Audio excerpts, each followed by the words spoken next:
In the early hours of December 7, 1941, the world watched in horror as the Japanese Imperial Navy launched a devastating attack on Pearl Harbor. Over 2,400 Americans lost their lives, battleships burned, and the U.S. Pacific Fleet lay in ruins. The attack shocked the nation, ignited a wave of patriotism, and marked the entry of the United States into a war that had already engulfed the globe.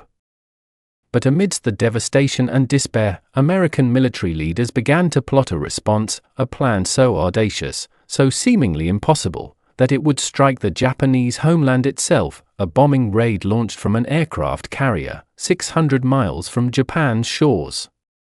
This would become the mission known as the Doolittle Raid. Lieutenant Colonel James Jimmy Doolittle, a pioneering aviator and aeronautical engineer, was chosen to lead this bold operation. Doolittle was already a decorated pilot, renowned for his daring and technical skill. His task, to assemble a small group of B-25 Mitchell medium bombers, modify them for a one-way mission over Japan, and take off from the deck of the aircraft carrier Hornet, an aircraft that had never before launched such a large bomber from a carrier at sea. The challenge was unprecedented. These bombers required more runway than the carrier could provide. The crews had never attempted carrier launches with these planes, and the risk of failure was extraordinarily high. Yet, Doolittle accepted the mission with steely determination. By early April 1942, 16 B-25B Mitchell bombers had been stripped of unnecessary weight, fitted with extra fuel tanks, and prepared for the most daring mission in American aviation history. Each bomber would carry a two-man crew, fully armed, and armed with a mix of high explosive and incendiary bombs. The plan was straightforward in concept but fraught with peril. Launch from the Hornet in the western Pacific, fly low over enemy waters to avoid radar detection, bomb key targets in Tokyo, Nagoya, Yokohama, and Kobe, then continue westward over the Sea of Japan, hoping to land in unoccupied areas of China. In reality, it was a near-suicidal mission. There were no mid-air refueling options, no nearby airfields under American control, and the crews knew that many might never return home. On April 1, 1942, the Hornet sailed from San Francisco Bay under strict secrecy, accompanied by the heavy cruiser USS Indianapolis and other escort vessels. The ship carried the 16 B-25 bombers on its deck, each secured carefully and fueled for the mission ahead. The mood aboard the carrier was tense. The sailors and airmen knew that discovery by the Japanese could mean immediate destruction, yet there was a shared sense of purpose. Each man understood that the mission, if successful, would deliver a psychological blow to Japan and provide a needed morale boost to the United States, which was still reeling from Pearl Harbor. The journey across the Pacific was tense and quiet. Crew members spent long hours checking and rechecking equipment, reviewing flight plans, and rehearsing emergency procedures. Doolittle himself maintained a calm exterior, but inside, he meticulously calculated every risk, from fuel consumption to bombing accuracy, knowing that even a small mistake could result in catastrophe. The pilots trained relentlessly, practicing short takeoffs on land-based runways to simulate carrier conditions. Mechanics worked tirelessly to ensure every engine, control surface, and instrument was flawless. By April 18, 1942, the Hornet had reached a point approximately 650 miles from Japan, farther than originally planned due to Japanese patrols that had been sighted.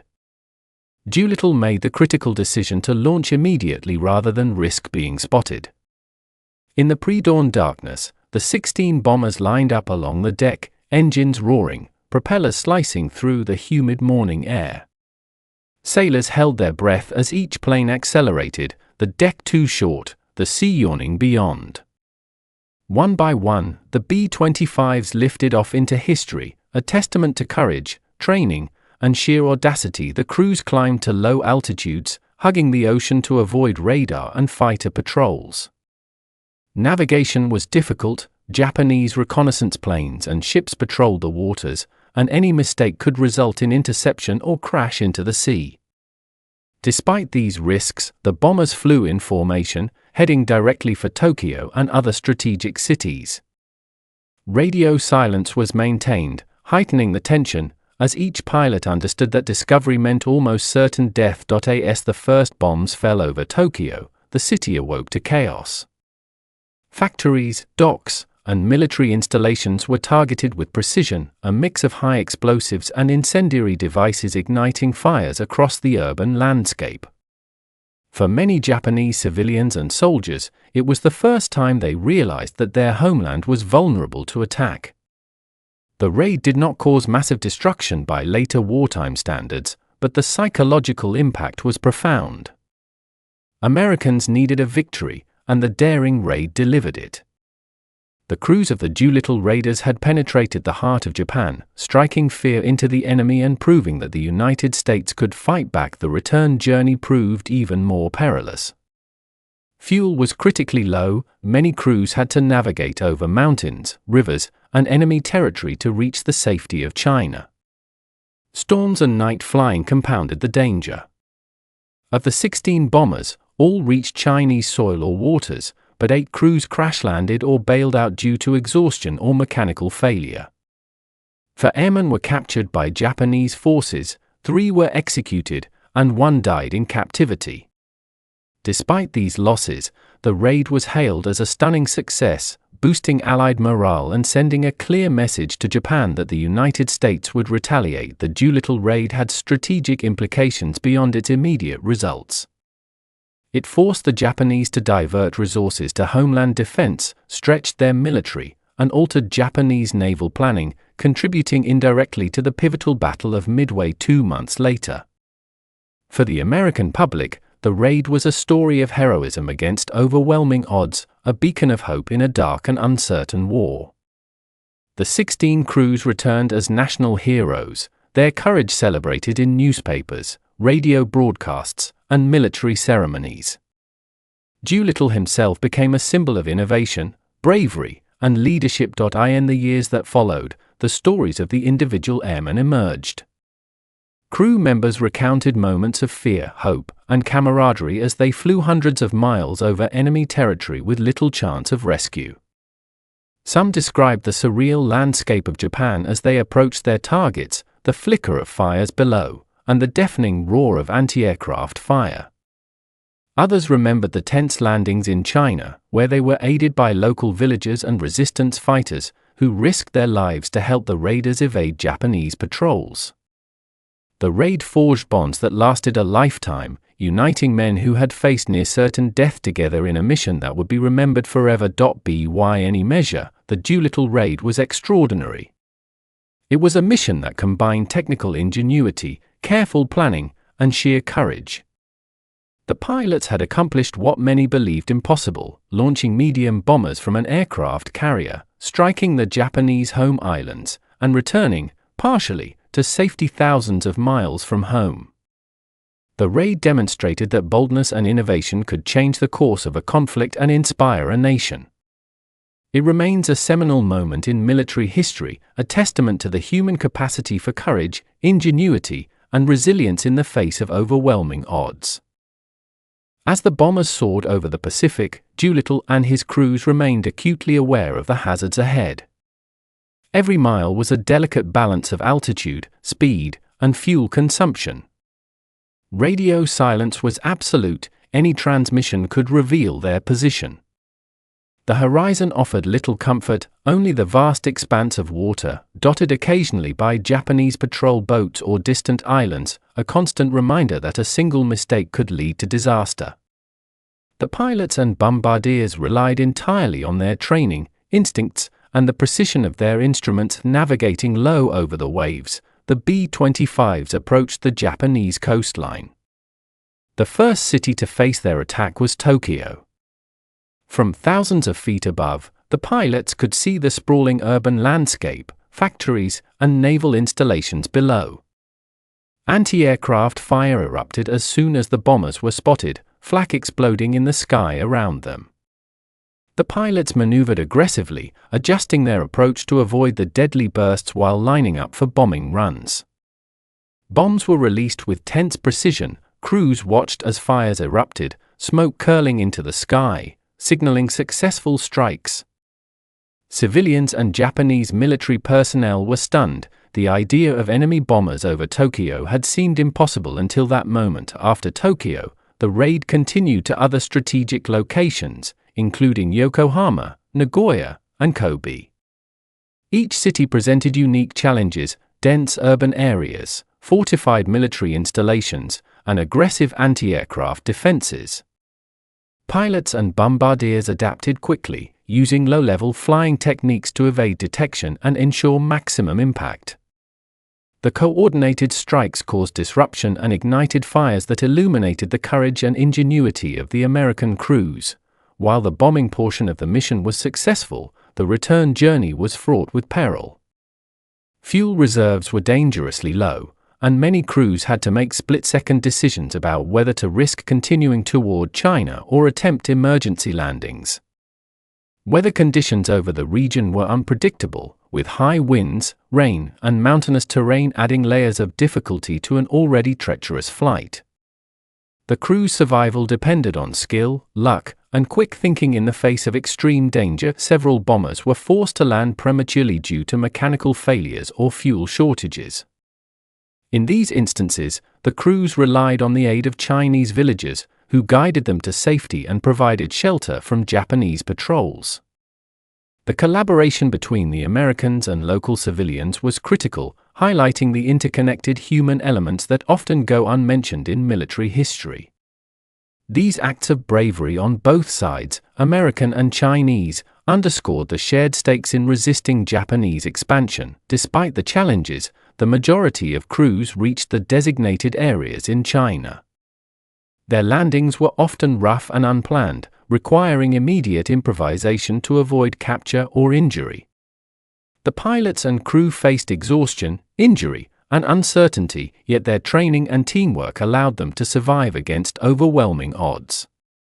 This journey marked not only the completion of a tactical mission but also a testament to human perseverance, courage, and ingenuity under extreme conditions. By the time the first half of the mission was concluded, the Doolittle Raiders had already achieved something extraordinary. They had penetrated the heart of Japan, struck critical targets, and survived a journey that seemed almost impossible.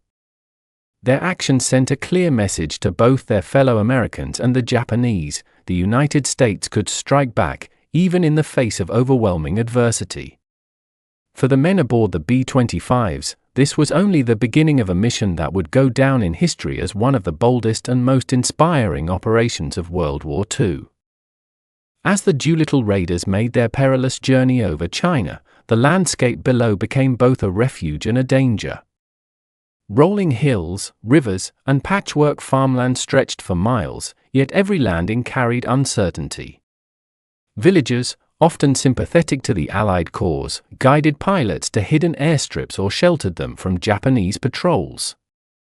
Yet the threat of capture was ever present. For some crews, mechanical failures forced crash landings; for others, fuel exhaustion demanded daring decisions. Each man faced a choice: risk landing in enemy-held territory or attempt a precarious flight further inland, hoping to find friendly assistance. In one instance, a bomber piloted by Lieutenant Henry Bob Powell skimmed the tree line, engine sputtering as it approached an improvised landing site. With nerves of steel, Powell executed a near-perfect belly landing, skidding through mud and brush while the crew braced for impact.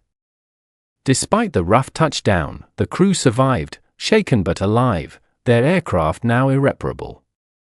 Such moments highlighted the razor-thin line between life and death during this mission. Every mile flown, every engine throttled, and every decision made by the airmen carried consequences measured in lives. Meanwhile, the Japanese military scrambled to respond to the unprecedented attack. Fighter planes and anti-aircraft batteries sought the raiders, but the element of surprise had given the Americans the advantage. Cities burned, fires and smoke marking the first attacks on the Japanese home islands in history. Civilians and military personnel alike were stunned. The idea that enemy bombers could strike the heart of Japan seemed impossible until that morning. The Doolittle Raid shattered the illusion of invulnerability, forcing Japan to re-evaluate its homeland defenses and divert precious resources to protect key cities across the Pacific. American forces and the public celebrated the audacity of the raid. Newspapers ran headlines praising the courage and ingenuity of Doolittle and his men. Radio broadcasts relayed every available detail, emphasizing the bravery of the crews who risked their lives to strike back at Japan. For a nation still reeling from Pearl Harbor, the Doolittle Raid was more than a military action. It was a symbol of hope, determination, and the possibility of victory. It reminded Americans that their military, though battered, could respond decisively and creatively to overwhelming odds. The personal stories of the airmen continued to emerge in the aftermath. Lieutenant Ted Lawson, a pilot who had bombed Tokyo and crashed in China, wrote vivid accounts of the mission, describing the fear, exhilaration, and moral weight of their decisions. Crew members spoke of camaraderie forged in the face of extreme danger, the silent understanding between men who had shared a journey few others could comprehend. These narratives became part of the enduring legacy of the raid, highlighting the human dimension of warfare, courage, sacrifice, and resilience under pressure. Tragically, not all crews survived. Of the 16 bombers, 3 crews were captured by Japanese forces. The airmen faced imprisonment, and some were executed, while others endured harsh conditions in captivity. Their sacrifice became an indelible part of the mission's history, a sobering reminder of the costs of war. Yet even in these losses, the raid's impact remained undiminished. The strategic and psychological consequences far outweighed the losses, as Japan diverted resources and reconsidered its defensive strategies, paving the way for subsequent Allied successes in the Pacific. By the end of April 1942, the Doolittle Raiders had returned, some battered and exhausted, some injured, and others mourning the loss of comrades. Doolittle himself received the Medal of Honor, alongside recognition for the crews who had executed one of the most daring missions in military history. The operation demonstrated not only technical skill and planning but also the indomitable spirit of the men involved. Their courage under extreme conditions inspired military planners and civilians alike, establishing a precedent for audacious operations that would continue throughout the Pacific War. The legacy of the Doolittle Raid extended far beyond immediate tactical outcomes. The raid forced Japan to alter its naval strategy, contributing indirectly to the Battle of Midway, which became a turning point in the Pacific theater. It boosted morale across the Allied nations and demonstrated the potential of innovative military planning and execution. The story of the raid has been commemorated in countless books, documentaries, and historical accounts, serving as a testament to what determination, skill, and courage can achieve even against overwhelming odds. The Doolittle Raiders themselves became living legends. Reunions, interviews, and memoirs ensured that their experiences were preserved for future generations. Pilots and crew spoke of the fear, the hope, and the exhilaration of their unprecedented mission, emphasizing the trust and coordination required to carry out such a complex operation. They remembered the silent moments over enemy territory, the roar of engines, and the moments of uncertainty that could have ended their lives at any second. Through these stories, the raid became more than a military maneuver, it became a narrative of human courage and ingenuity. As historians reflect on the Doolittle Raid, it is clear that its significance was multifaceted. Militarily, it demonstrated the feasibility of carrier-launched medium bombers against enemy homelands, influencing future operations. Psychologically, it undermined Japanese confidence and emboldened Allied forces. Culturally, it became a story of heroism that resonated across the United States, strengthening national resolve during a dark period of the war. The raid exemplifies the impact that a small, determined group can have on the course of global events, leaving a legacy that continues to inspire. Today, the Doolittle Raid is remembered as a defining moment in American military history. Monuments, museums, and memorials honor the courage of those who participated, and their stories continue to educate and inspire new generations. The bravery and sacrifice of the Doolittle Raiders serve as a reminder of the extraordinary feats humans can achieve when driven by purpose, skill, and determination. Their mission, though fraught with danger and loss, exemplifies the highest ideals of military service, courage, ingenuity, and unwavering commitment to a cause greater than oneself. As the Doolittle Raiders pressed on over China, fatigue and tension weighed heavily on the crews. The long flight, the stress of combat, and the uncertainty of the journey ahead created an almost unbearable mental strain. Pilots and bombardiers scanned the horizon constantly, aware that a single error could lead to disaster. Yet amid the fear, there was also a sense of accomplishment. They had struck Tokyo and other strategic cities, achieving what few believed possible.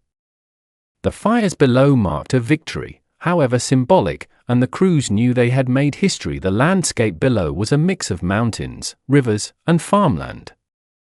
For many crews, finding a safe landing site became a desperate challenge. Fuel was critically low, and engines groaned under the strain of the extended mission. Some crews attempted to glide toward open fields, while others relied on local villagers who had been briefed about the American presence. These civilians risked their lives to help the airmen evade Japanese patrols, hiding them in homes, barns, and caves until the danger passed. The collaboration between the Doolittle Raiders and the Chinese people would become a poignant aspect of the raid story, highlighting human bravery and solidarity in the midst of war. Several crews faced the grim reality of crash landings. Lieutenant Ted Lawson, who had piloted one of the bombers over Tokyo, recounted moments of near disaster as his aircraft struck trees and uneven terrain. The plane skidded to a stop, twisted and broken, but all crew members survived. Others were less fortunate. Some were captured by Japanese forces, enduring imprisonment and harsh treatment. 3 airmen were executed, a tragic reminder of the war's brutal realities. Despite these losses, the mission's overall impact remained undiminished. The psychological shock inflicted on Japan and the morale boost provided to the United States were monumental. Meanwhile, the Japanese military scrambled to respond. Fighter planes patrolled the skies, and anti-aircraft batteries searched for any remaining bombers, but the element of surprise had already given the Americans a decisive advantage. The raid demonstrated vulnerabilities in Japan's homeland defense, forcing a redistribution of resources and attention. Cities previously considered safe were suddenly exposed, and the Japanese command realized that their industrial and military centers were within reach of Allied aircraft. This realization would influence strategic decisions for the remainder of the war, including the critical planning for the Battle of Midway. Back in the United States, news of the raid electrified the public. Newspapers and radio broadcasts celebrated the audacity and bravery of the airmen, portraying them as heroes who had struck the heart of the enemy. For a country still mourning Pearl Harbor, the Doolittle Raid offered a much-needed boost in morale. It reassured Americans that their military could respond with precision, courage, and innovation, even in the face of overwhelming odds. The stories of individual crews, their fears, triumphs, and survival, captured the imagination of the nation, creating legends that would endure for decades. The legacy of the raid extended beyond its immediate tactical success. By forcing Japan to strengthen its homeland defenses, the raid indirectly contributed to future Allied victories in the Pacific, most notably at Midway. Strategically, it demonstrated the effectiveness of carrier-launched bombers, a concept that would influence naval operations for the remainder of the war. The Doolittle Raid showed that a small, determined force could have outsized impact, reshaping both enemy perception and Allied planning. The personal experiences of the airmen became central to the story of the raid. Pilots and crew members recounted the exhilaration of takeoff from the carrier, the tension of navigating over enemy territory, and the relief of surviving crash landings or evading capture. Their narratives highlighted the human element of warfare, courage, sacrifice, and resilience, and provided insight into the complexities of conducting high-risk operations. These accounts have been preserved in memoirs, interviews, and historical records, offering a detailed window into one of World War II's most daring missions. By the time the last crews reached safety in China, the Doolittle Raiders had accomplished something extraordinary. They had penetrated Japanese airspace, conducted precision bombing runs, and returned, partially battered but largely intact, across thousands of miles of hostile territory. The mission's success, combined with its strategic and psychological impact, cemented its place in history as one of the most audacious operations of the war. The bravery and ingenuity displayed by the crews became a standard against which future military actions were measured. The raid also underscored the importance of collaboration and trust. The support of Chinese civilians and resistance fighters was crucial, demonstrating that local knowledge and assistance could mean the difference between life and death. The pilots' reliance on these allies highlighted the interconnected nature of wartime operations and the shared stakes in resisting aggression.